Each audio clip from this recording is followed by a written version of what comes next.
I start with the name of Allah, the most beneficent, the most merciful. हमने 4 lectures cover कर लिए हैं। ये आज हमारा 5वां लेक्चर है। फर्स्ट लेक्चर में हमने डिस्कस किए इंपॉर्टेंट टॉपिक्स। सेकंड लेक्चर में हमने डिस्कस किया कि आप एग्जामिनेशन हॉल में बैठेंगे तो आपको जब वहां पर 8 से 10 टॉपिक्स आएंगे, उनमें से कौन सा टॉपिक सिलेक्ट करना है। आपके सिलेक्शन डिफाइन करेगी कि आपको पास करना है या फेल करना है। अगर आपने अच्छी सिलेक्शन की तो आपके पास होने के चांसेस बढ़ जाएंगे, आपके सक्सेस के चांसेस बढ़ जाएंगे।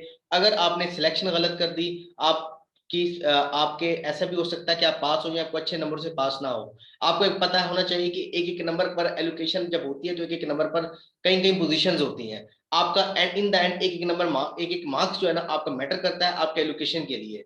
ठीक है, बहुत से लोग पास कर जाते हैं, उनकी एलोकेशन नहीं हो पाती। वजह क्या होता है, वो उन्होंने बहुत कम मार्क्स से पास किया होता है। तो अगर आपने अच्छा टॉपिक सिलेक्ट किया तो आपको अच्छे नंबर मिल सकते हैं। तो टॉपिक सिलेक्शन भी एक आर्ट है, उस पर हम सेकंड लेक्चर दे चुके हैं। और हमारा थर्ड लेक्चर था कि decoding of a topic. Decoding मतलब अंडरस्टैंडिंग ऑफ द टॉपिक। आपको एक टॉपिक को डिकोड कैसे करना है, उसकी प्रॉपर अंडरस्टैंडिंग कैसे करनी है। ठीक है, आपको टॉपिक समझ आएगा तो आप उसको उस पर अच्छा से लिख सकते हैं, अदरवाइज आप उस पर अच्छा से नहीं लिख सकते। इस पर भी हमने एक लेक्चर डिलीवर किया है, लेक्चर आपका 3। लेक्चर 4 हमने किस पर डिलीवर किया है, लेक्चर 4 हमने थीसिस स्टेटमेंट पर डिलीवर किया है। और हमने लेक्चर 4 में हमने आपको ये बताया कि एक ऐसे में कौन कौन से इंपॉर्टेंट इंग्रेडिएंट्स होते हैं, एक ऐसे की स्ट्रक्चर कैसे होती है। वो लेक्चर हमने 4 पर डिस्कस किया है। अब हमारा है लेक्चर 5। लेक्चर 5 में हम आउटलाइन मेकिंग पर बात करेंगे कि आउटलाइन को कैसे बनाया जाता है, एक अच्छी आउटलाइन कैसे बनाई जाती है। तो हम एक दफा अगर हम चले जाए अपने पीछे लेक्चर 3 में, तो ये कनेक्शन है लेक्चर 3 के साथ। आउटलाइन बनाने के लिए आपके पास पॉइंट्स होना जरूरी है। अब पॉइंट्स कैसे बनाने हैं, मैंने लेक्चर 3 में आपको बताया कि आपने किस तरह पॉइंट्स बनाने हैं। लेक्चर 3 देखेंगे और उसके बाद आप लेक्चर 5 देखेंगे तो आपको अंदाजा हो जाएगा वो जो पॉइंट्स थे उनको कैसे आउटलाइन में कन्वर्ट करना है। ठीक है, अब यहां से हम शुरू करने लगे कि हमने लेक्चर 3 के अकॉर्डिंग पॉइंट्स बना लिए। अब जब पॉइंट्स बन गए तो वो पॉइंट्स हम आपकी आउटलाइन में आ जाएंगे। उस उन पॉइंट्स की मदद से आपकी आउटलाइन बनेगी। अब बिफोर डिस्कसिंग आउटलाइन कैसे बनानी है, क्या होता है, मैं आपको थोड़ा सा आगे लेके चलता हूं कि इसके कुछ प्री रिक्विजिट होते हैं जिसको हमने देखना है। ठीक है, जो कि प्रिकॉशंस भी हम कह सकते हैं कि आउटलाइन बनाने से पहले हमें इन चीजों का ख्याल रखना चाहिए। जैसे क्या, हमें रेलेवेंसी सबसे बड़ी बात है। आप रेलेवेंट चीजों को लिखेंगे, आप रेलेवेंसी को इग्नोर नहीं कर सकते। रेलेवेंसी क्या है कि आप डायरेक्टली हिट द टॉपिक। जो आपको टॉपिक में पूछा गया है, जो टॉपिक में बात हो रही है, क्या आपने वो लिखा है या नहीं लिखा। आपने वही पॉइंट जो आप मैंने आपको लेक्चर 3 में बताया, आप 25 से 30 पॉइंट्स बनाएंगे, उनमें से 18 पॉइंट्स चूज करेंगे। वो कौन से चूज करेंगे, जो कि रेलेवेंट होंगे। आप रेलेवेंट पॉइंट लिखेंगे, पहली बात ये। उसके बाद आप कोहेरेंस देंगे।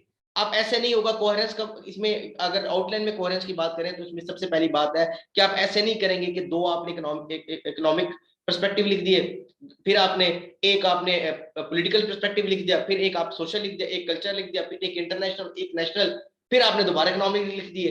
तो ऐसा नहीं करेंगे। आप पहले लिखना है तो पहले आप पॉलिटिकल लिखें, बेशक पहले आप इकोनॉमिक लिख लें, कोई इशू नहीं है। बेशक आप सोशल लिख लें, बेशक आप कल्चर लिख लें, बेशक मतलब कोई भी लिख लें, लेकिन आपने पहले एक एस्पेक्ट पूरा करना है, फिर दूसरा एस्पेक्ट, फिर तीसरा एस्पेक्ट। ऐसे नहीं होगा, आपने मिक्सिंग नहीं करनी। ठीक है, इस तरह आउटलाइन में कोहेरेंस नहीं आती, और अगर आपने ऐसा किया तो आप अपने चक्कर को फेंड करेंगे। फिर आता है नो यूज ऑफ एब्रीवेशंस। आपने आउटलाइन में क्या, आपने मेन ऐसे में भी एब्रीवेशन यूज नहीं करनी, क्योंकि जो चेकर होता है उसको एब्रीवेशन का खास पता नहीं होता। वो लिटरेसी बैकग्राउंड का होता है। ठीक है, उसको एक डीमिया का बंदा होता है, उसको नहीं पता होता कि आप उसको लिख दें, जैसे फेटअप लिख दें, चलो ये तो कॉमन चीज है, उसको पता होगा।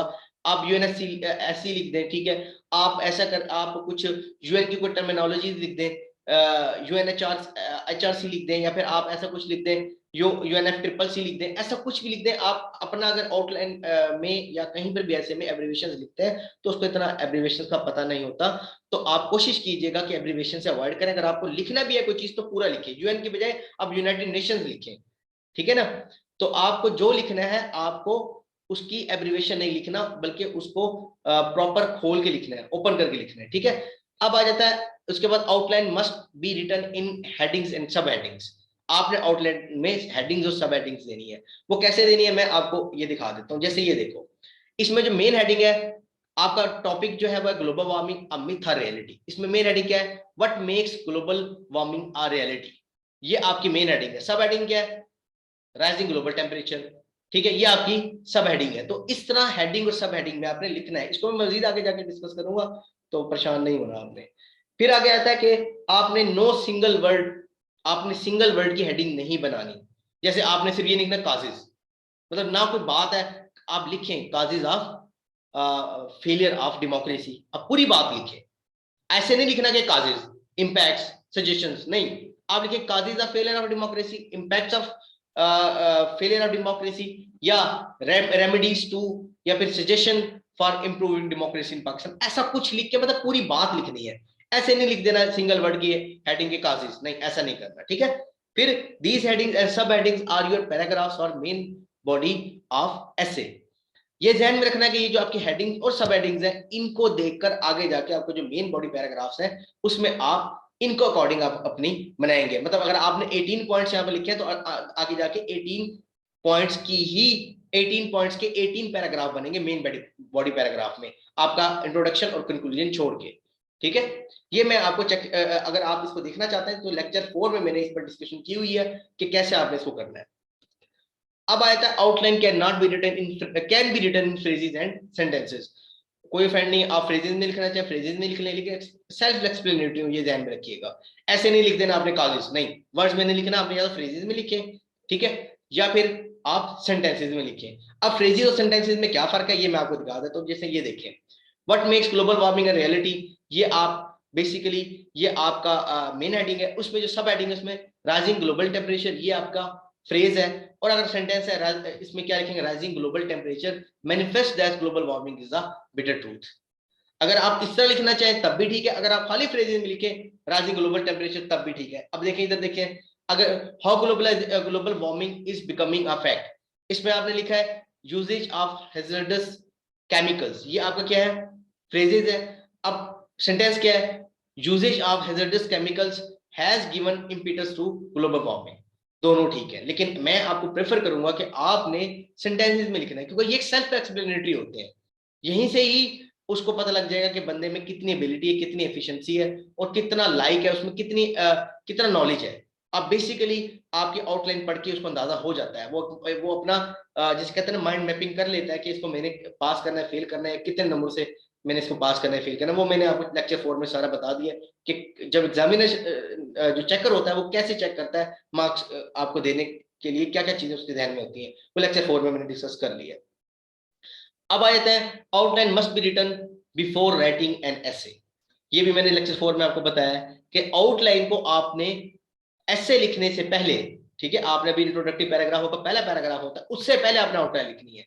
कुछ लोग कहते हैं आउटलाइन आखिर में लिख लो, नहीं, ये क्या अजीब सी बात है। देखें कि आउटलाइन एक प्लान ऑफ एक्शन होता है कि आपने इसके अकॉर्डिंग पूरा ऐसे लिखना है।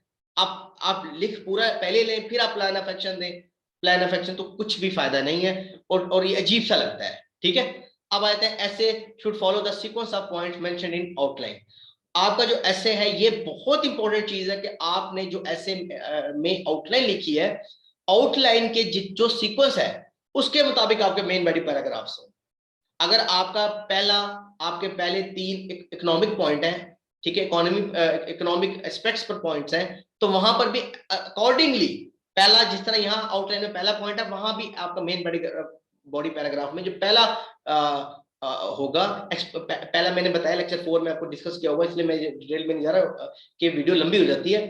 जो आपका इंट्रोडक्शन है वो पहला होता है, सेकंड एक्सपोजिटरी होता है, वो क्या होता है मैंने वीडियो 4 में बताया है, और थर्ड जो होता है वहां से मेन बॉडी पैराग्राफ शुरू होता है। मतलब आपका थर्ड पैराग्राफ जो है वो डायरेक्टली आपका first point of the outline होना चाहिए, ठीक है। आपने ख्याल करना है आपका जो 15th पॉइंट ऑफ द आपकी आउटलाइन है वो आपका 18th paragraph in the main ऐसे होना चाहिए, ये ध्यान में रखिएगा, ठीक है। ताकि आपने आपने ये क्यों जरूरी है, जब आपकी कोई बात उसको वहां पर समझ नहीं आती, ठीक है, या वहां पर उसको लगता है इसने बड़ी यूनिक बात की है, इसको कैसे एक्सप्लेन किया होगा इसने आगे जाके, ठीक है ना, ये इसने बड़ी टेक्निकल बात की, इसको कैसे एक्सप्लेन किया होगा, वो वहां से आपको काउंट करता है कि यहाँ पर 15th पॉइंट है, 15th में 3 ऐड करके वहां पर 18th पैराग्राफ में डायरेक्ट जाता है, वहां देखता है कि आपने ये बात किस तरह उसको एक्सप्लेन की है, ठीक है।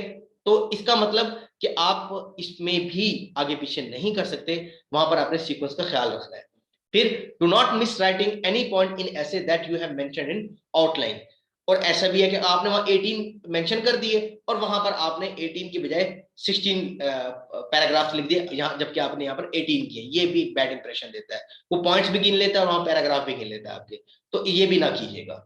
फिर right only one idea in a point, आपने एक पॉइंट में एक आइडिया देना है। जैसे आप ये नहीं कह सकते एक पॉइंट में हेल्थ एंड एजुकेशन, एजुकेशन पर आप अलग पॉइंट बनाए, हेल्थ पर अलग पॉइंट बनाए।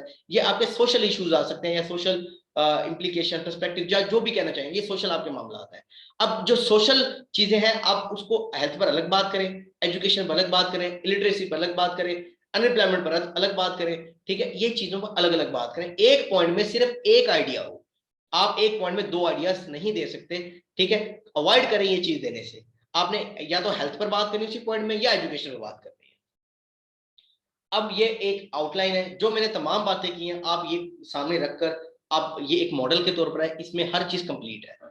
अब ये एक मॉडल तौर पर आउटलाइन है, इसमें हम देख लेते हैं। इसमें सबसे पहले क्या करना है, देखें आपको मैं एक एग्जांपल देता हूं कि वो एक टॉपिक देता है, जैसे ग्लोबलाइजेशन प्रोज एंड कॉन्स, ठीक है, ये देता है। और एक देता है वो आपको जिसमें, जैसे कि ये टॉपिक है अमिथ रियलिटी, ठीक है। इसमें आपने आप इसमें जो मेन हेडिंग होती है वो दो तरह से बन सकती है, ठीक है। या तो ग्लोबलाइजेशन का जिस तरह था प्रोज एंड कॉन्स, आपने लिखना है पहला पैराग्राफ जो होगा, आपने ये नहीं लिखना व्हाट इज ग्लोबलाइजेशन, उसने ये नहीं कहा आपको बताएं ग्लोबलाइजेशन क्या है, वो छोटा सा जो आपने एक्सप्लेन करना वो एक्सपोजिटरी पैराग्राफ में कर दीजिएगा। उसने सिर्फ आपको क्या प्रोज एंड कॉन्स लिखने ग्लोबलाइजेशन पर, ठीक है।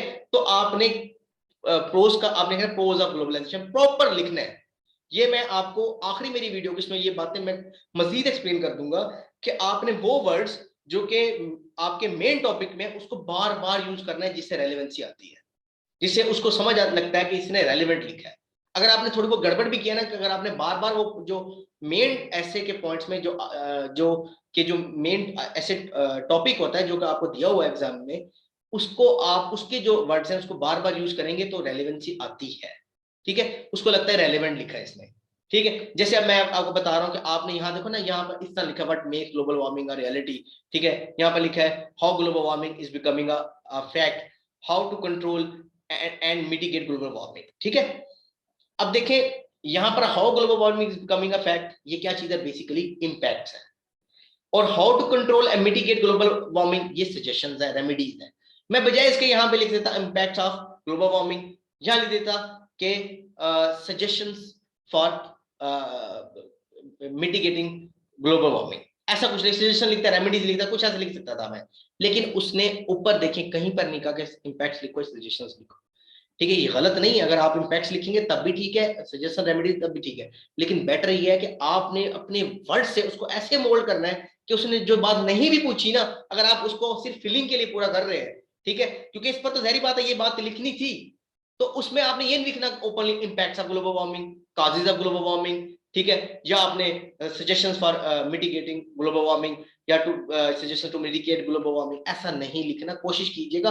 बेटर क्या है कि आप लिखेंगे जिस तरह ये इंपैक्ट लिखने के बजाय लिखेंगे how global warming is becoming a fact, in other words impact ही लिख रहे हैं ना आप। अगर आप इस तरह लिखेंगे तो बहुत अच्छा है, अगर आप खाली इंपैक्ट लिखना चाहिए तब भी ठीक है। अब देखिए how to control and mitigate global warming, या आप रेमेडीज दे रहे हैं, आप रेमेडीज गलत लिखना चाहें तब भी ठीक है। लेकिन अगर आप इस तरह लिखेंगे तो ये रेलिवेंसी बढ़ाती है आपकी, आपकी रेलिवेंसी बढ़ाएगी आपके टॉपिक के साथ। अब कोशिश कीजिएगा इस तरह लिखिएगा, ठीक है। अगर आप इस तरह लिखते हैं तो ये बेटर है, अगर आप उस तरह लिखना चाहें इम्पैक्ट्स, काजेज, रेमेडीज, वो तब भी ठीक है, लेकिन वो इतना मजे का नहीं है, आप खुद भी समझ सकते हैं ये बात जो मैं क्या कह रहा हूं, ठीक है। तो अब एक और चीज यहां पर अब माइंड वन थिंग, अब अगर टॉपिक ऐसा आता है ग्लोबलाइजेशन प्रोज एंड कॉन्स, फिर आप ऐसे नहीं लिखेंगे। आप ये नहीं लिखेंगे कि what are the fruits of globalisation, what are the challenges to globalisation, नहीं, आपने लिखना फिर डायरेक्ट ही ये लिखना है pros of globalisation, cons of globalisation, जो आपकी मेन हेडिंग्स होंगी। क्यों? क्योंकि उसने स्पेसिफिकली पूछा ही यही है, आपके मेन टॉपिक में ही यही पूछा है उसने, ठीक है। तो आपको फिर बार बार वो लफ्ज यूज करने हैं इस तरह के, जो मेन मेन हेडिंग में आपके मेन जो टॉपिक है उसमें जो आपके आए हुए हैं वो वर्ड्स यूज करने हैं। फिर आपने ये नहीं करना हाउ, व्हेन, व्हाई, इससे नहीं करना फिर आपने, ठीक है। इन वर्ड से अवॉइड करना है, इन तरह के सेंटेंसेस अवॉइड करना है। आपने फिर वही लिखना है प्रोज ऑफ ग्लोबलाइजेशन की मेन हेडिंग, ठीक है, और कॉन्स ऑफ ग्लोबलाइजेशन, बाकी सब हेडिंग्स नीचे आप डाल सकते हैं। होप आपको बात समझ आ गई होगी, ठीक है। अब देखें अब मैंने एक बात की थी पीछे फ्रेजेस की और सेंटेंसेस की, वो मैंने आपको समझा दी थी। अगर आपने फ्रेजेस में लिखना है राइजिंग ग्लोबल टेम्परेचर, आप इस तरह भी लिख सकते हैं। सेंटेंसेस में लिखना है आपके rising global temperature manifest that global warming is a truth, is a bitter truth, ठीक है, तो इस तरह भी आप लिख सकते हैं। ये सेंटेंसेस है। आप खुद देखिए ना कि सेंटेंसेस ज्यादा एक्सप्लेनेटरी हैं, सेल्फ एक्सप्लेनेटरी है बजाय इसके के फ्रेजेस। मैं प्रेफर करूंगा आप सेंटेंसेस में लिखें, आप फ्रेजेस में मत लिखें, क्योंकि फ्रेजेस इतने एक्सप्लेनेटरी नहीं होते। हमने बेसिकली मार्क्स लेने के लिए अपने जो चेकर है उसको बटरिंग करनी है, उसको हमने फैसिलिटेट करना है, उसको कोई ऐसी बात नहीं करनी जिससे वो फेंड हो या फिर वो तंग हो और वो हमें मार्क्स कम ले। जितना उसे फैसिलिटेट करेंगे, जितना उसको बटरिंग करेंगे, उतने हमें मार्क्स अच्छे मिलेंगे। ठीक है, उम्मीद है आपको लेक्चर समझ आ गया होगा। कुछ कुछ बात, कोई क्वेरी हो, कोई समझ ना आए तो आप मुझे टेक्स्ट कर सकते हैं। ठीक है, अपना ख्याल रखिएगा। Thank you, Allah Hafiz.